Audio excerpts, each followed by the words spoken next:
सूरज गरूब हो गया तो मिशअलें जल उठीं। सलाहुद्दीन अय्यूबी घोड़े पर सवार आ गया। उसके दाएं बाएं, आगे और पीछे उसके उन मुहाफिजों के घोड़े थे जो अली बिन सुफियान ने मुंतखब किए थे। इसी दस्ते में उसने 10 मुहाफिज शाम से पहले ही यहाँ लाकर सलाहुद्दीन अय्यूबी के खेमे के गिर्द खड़े कर दिए थे। साजों ने दफ की आवाज पर इस्तकबालिया धुन बजाई और सहरा अमीर सलाहुद्दीन अय्यूबी जिंदाबाद के नारों से गूंजने लगा। नाजी ने आगे बढ़कर इस्तकबाल किया और कहा, आपके जानिसार अजमत इस्लाम के पासबान आपको बसरो चश्म खुशामदीद कहते हैं। उनकी बेताबियां और बेकरारियां देखिए, आपके इशारे पर कट मरेंगे। और खुशामद के लिए उसने जितने अल्फाज याद आए उसने कह डाले। जो ही सलाहुद्दीन अय्यूबी अपनी शाहाना नशिस्त पर बैठा, सर पर दौड़ते घोड़ों की टापों की आवाजें सुनाई दी। घोड़े जब मिशलों की रोशनी में आए तो सबने देखा कि 4 घोड़े दाएं से और 4 बाएं से दौड़ते आ रहे हैं। हर एक पर एक एक सवार था। इनके पास हथियार नहीं थे। वो एक दूसरे के आमने सामने आ रहे थे। साफ जाहिर था कि वो टकरा जाएंगे। किसी को मालूम नहीं था कि वो क्या करेंगे। वो एक दूसरे के करीब आए तो दोनों फरीकों के सवार रकाबों में पांव जमा कर खड़े हो गए। फिर उन्होंने लगामें एक एक हाथ में कर लीं और दूसरे बाजू फैला दिए। दोनों अतराफ के घोड़े बिल्कुल आमने सामने आ गए और सवारों की दोनों पार्टियां एक दूसरे से उलझ गईं। सवारों ने एक दूसरे को पकड़ने और घोड़े से गिराने की कोशिश की। जब घोड़े आगे निकल गए तो 2 सवार जो घोड़ों से गिर पड़े थे रेत पर कलाबाजियां खा रहे थे। एक तरफ से एक सवार ने दूसरी तरफ से एक सवार को एक बाजू में जकड़कर उसे घोड़े से उठा लिया था और उसे अपने घोड़े पर डालकर ले जा रहा था। हजूम ने इस कदर शोर बापा किया कि अपनी आवाज अपने आप को भी नहीं सुनाई देती थी। ये सवार अंधेरे में गायब हुए तो दोनों तरफ से 4-4 और घोड़े आए और इसी तरह मुकाबला हुआ। इस तरह 8 मुकाबले हुए और इसके बाद शतर सवार आए। फिर घोड़ा सवारों और शतर सवारों ने सवारी के मुतअद्दिद करतब दिखाए। इसके बाद तीख जनी और बगैर हथियारों की लड़ाई के मुजाहरे हुए, जिनमें कई एक सिपाही जख्मी भी हो गए। सलाहुद्दीन अय्यूबी शजाअत और बेखौफी के इन मजाहरों और मुकाबलों में जज्ब होकर रह गया था। उसे ऐसी ही बहादुर फौज की जरूरत थी। उसने अली बिन सुफियान के कान में कहा, अगर इस फौज में इस्लामी जज्बा भी हो तो मैं सिर्फ इसी फौज से सलीबियों को घुटनों बिठा सकता हूँ। अली बिन सुफियान ने वही मशवरा दिया जो वो पहले दे चुका था। उसने कहा, अगर नाजी से कमान ले ली जाए तो जज्बा भी पैदा हो जाएगा।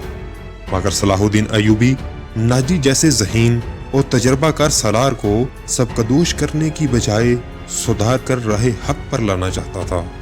वो इस जश्न में अपनी आंखों से यही देखने आया था कि ये फिर फौज किरदार के लिहाज से कैसी है। उसे नाजी की इस दरख्वास्त से ही मायूसी हो गई थी कि उसके सिपाही और कमानदार शराब पीना चाहते हैं और नाच गाना भी होगा। सलाहुद्दीन अय्यूबी ने इस दरख्वास्त को इस वजह से मंजूर किया था कि वो देखना चाहता था कि ये लश्कर किस हद तक ऐशो इशरत में डूबा हुआ है। हादरी, शाह सवारी और तेखजनी वगैरह के मजाहरों और मुकाबलों में तो ये फौज अस्करी और जंगी मेयार पर पूरी उतरती थी, मगर खाने का वक्त आया तो ये फौज बदतमीजों, बलानुशों और हंगामा परवर लोगों का बेकाबू हजूम बन गई। खाने का इंतजाम वसीओ अरीज मैदान में किया गया था।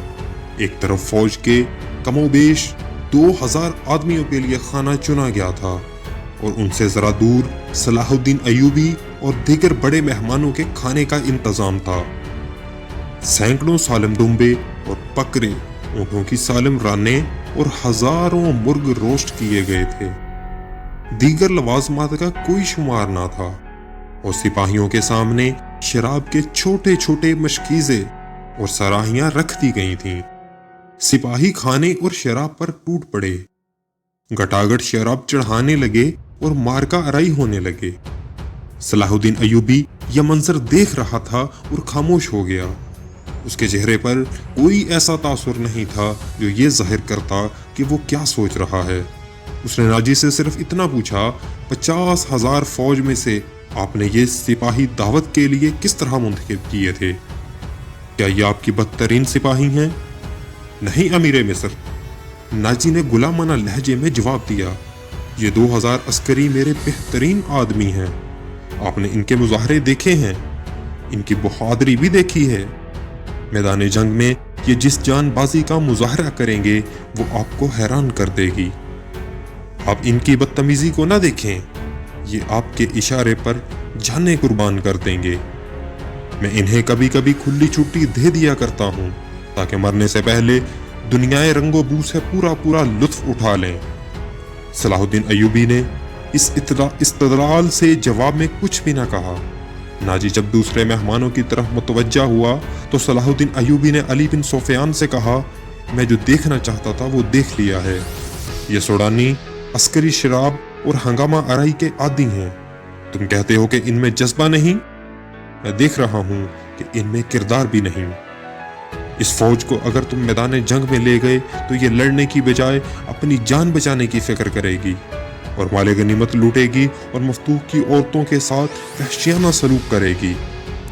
इसका इलाज ये है, अली बिन सुफियान ने कहा, कि आपने मुख्तलिफ खित्तों से जो फौज तैयार की है इन्हें नाजी के इस 50,000 सूडानी लश्कर में मदगम कर दिया जाए। बुरे सिपाही अच्छे सिपाहियों के साथ मिलजुल कर अपनी आदतें बदल दिया करते हैं। सलाहुद्दीन अयूबी मुस्कुराया और अली से कहा, तुम यकीनन मेरे दिल का राज जानते हो। मेरा मंसूबा यही है जो मैं अभी तुम्हें नहीं बताना चाहता था। किसी से इसका जिक्र ना करना।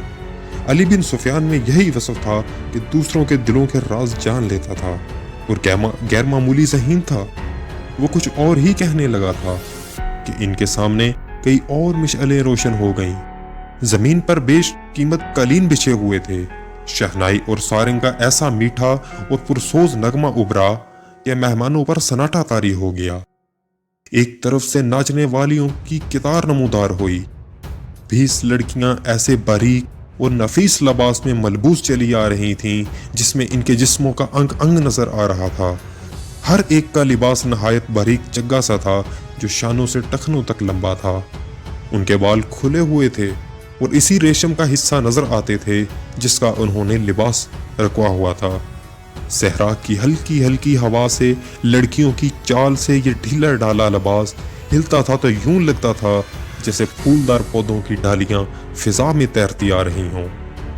हर एक के लिबास का रंग जुदा था, हर एक की शक्ल सूरत एक दूसरी से मुख्तलिफ थी, लेकिन हुस्न और जिस्म की लचक में सब एक जैसी थीं।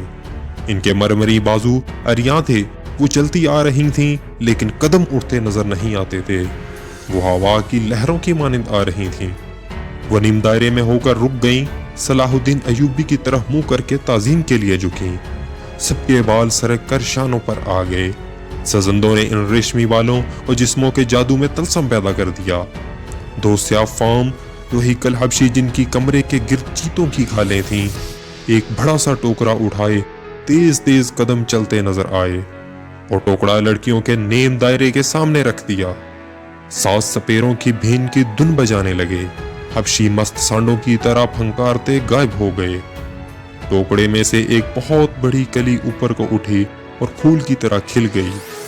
इस फूल में से एक लड़की का चेहरा नमूदार हुआ और फिर वो ऊपर को उठने लगी। यूं लगता था जैसे सुर्ख बादलों में से चांद निकल रहा हो। ये लड़की इस दुनिया की मालूम नहीं होती थी। उसकी मुस्कुराहट भी अराजी नहीं थी। उसके बालों की चमक में मिस्र की किसी लड़की की चमक नहीं लगती थी। वो जब लड़की ने फूल की चौड़ी पत्तियों में से बाहर कदम रखा तो उसके जिस्म की लचक ने तमाशाइयों को मसहूर कर लिया।